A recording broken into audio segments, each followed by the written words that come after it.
we're going to add 2 more drills to our short game, or better known as dinking, right? So last week, if you were following, we introduced the short game. We introduced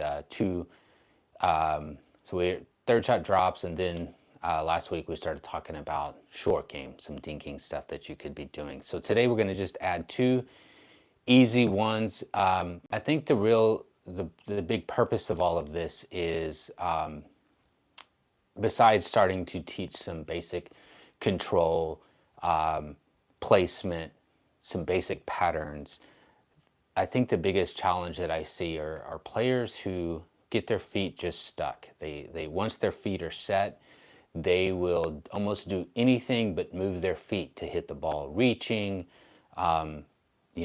stretching as far as they can, whatever it may be. They're just not moving their feet. And so I am working on finding as many drills as I can that allows us to have to move our feet. So just so you know, like, my demographic of players is beginner to intermediate.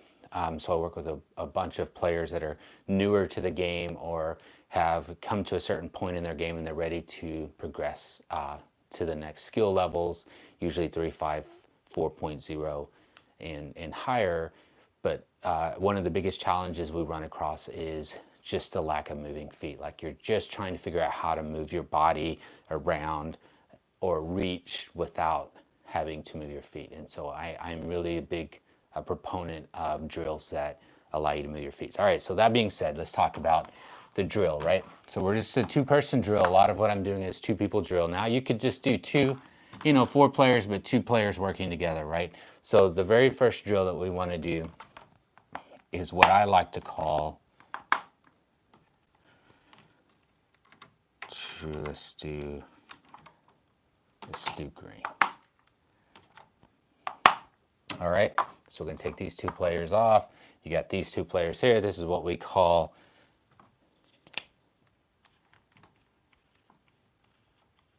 the figure 8 dink drill, right?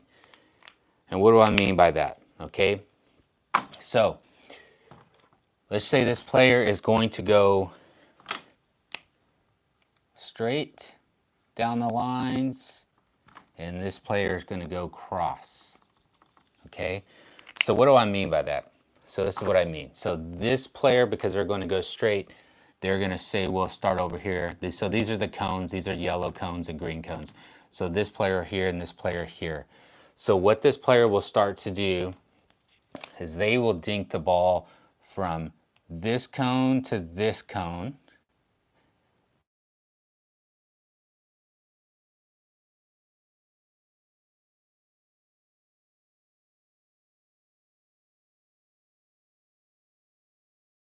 Cross court, right? So with their backhand on this side, they're going to dink the ball here. So what is very important that when this player dinks the ball, the minute they dink the ball, they slide over in preparation for this dink.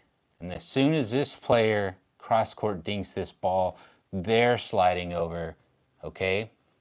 So we know when this player dinked here, this was their forehand, and now they're going to dink straight down the line when they receive this ball with a backhand, and then this player is going to dink again cross court. So this is 1, 2, 3, 4. So dinks, he dinks straight down the line, and they shifted.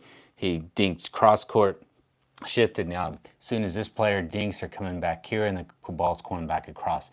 So it's straight, cross, straight, cross, straight, cross, straight, cross. All right. So there's a few challenges we run across. The very first thing is players have a tendency to want to watch their shot. So they hit the ball and they wait to see what the ball is going to do before they shift. So this will start teaching you to hit and move to the next place that you need to be.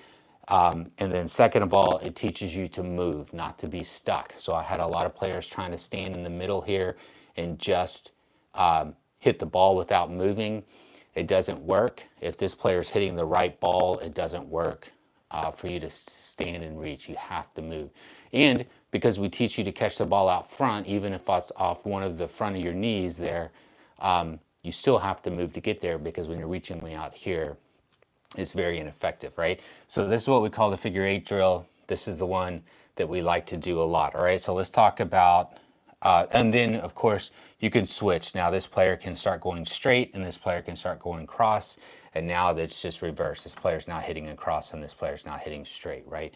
So that's what I like to do with that drill. Let's talk about the next drill, okay? So let's get all this off of here. So the next one is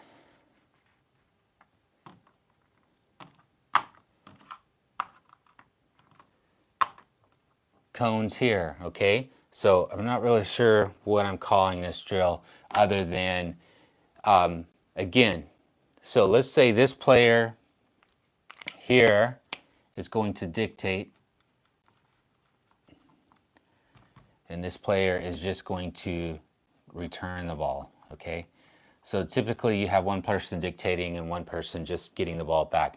So what happens is this player is going to get started. If this player here dinks the ball to this cone, this player needs to slide over and keep the same amount of distance between them and the ball, okay? So they dink the ball here, this player will slide over, and because this player here, this player will dink the ball back, and then this player has a choice. They can dink it. If they now decide they want to dink the ball here, now they got to slide over and keep the same amount of distance. So what it's looking like is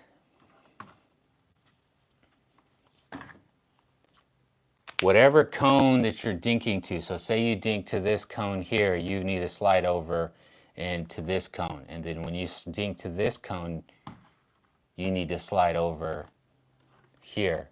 So you see how these players are keeping the same distance as they dink, right?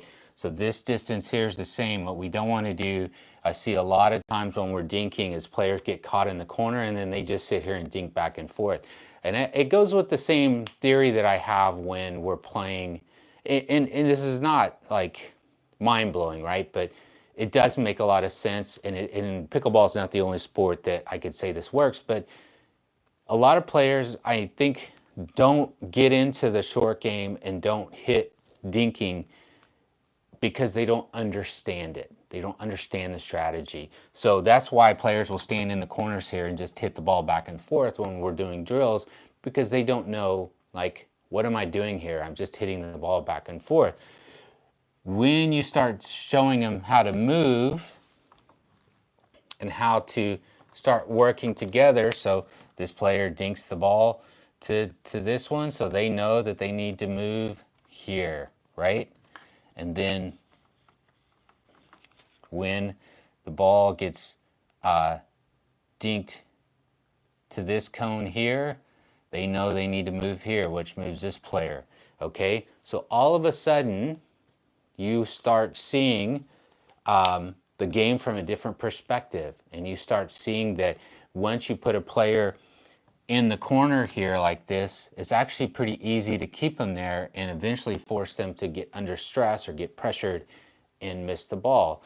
But these are basic things. So the very first thing I'm wanting them to do is just move. Just not get their feet stuck, move.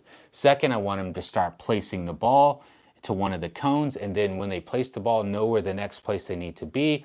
So now they're working on placement, and and so they're working on, so they're keeping the same distance. They're working on moving their feet, and now they start seeing the game a little bit differently, right? They start seeing where they struggle a little bit, where they will actually have a little more success, right? And then, of course, this player is dictating. So this player is determining which cone is going to. This player is just getting it back to either one of the cones. Whatever the nearest cone is, they're hitting it back. And then this player is deciding what cone that they want to go to. And when they do, that determines where they want to go where they should go next. And then you can switch it. Now this player is the dictator and this player is the returner. Now they're dictating and they're moving, right? So it's really forcing you to move your feet. The other thing you'll notice is that when you're working with a partner and you start doing this with a partner that knows how to move, all of a sudden you two are moving together and you're actually covering the court more efficiently. Okay, and then there's the little bit less of paddles hitting together or question of whose ball's who, right? So that is the two drills that we do in our weekly drill sessions. Two of a lot of drills, but two of the drills that we do, and it's really just forcing players to start moving their feet, start having to think about where the next shot goes and having to place their shot. Okay, so there you go. So there's two more drills that you can add to your weekly drill session. Any questions or comments, feel free to, comments like how this has helped your game, or any questions on like, so if this player does this and this player does, things like that. I'm happy to answer. So I guess that's it. Thomas Jello Wise with Night Train Pickleball. We'll see you in the next Whiteboard Wednesday.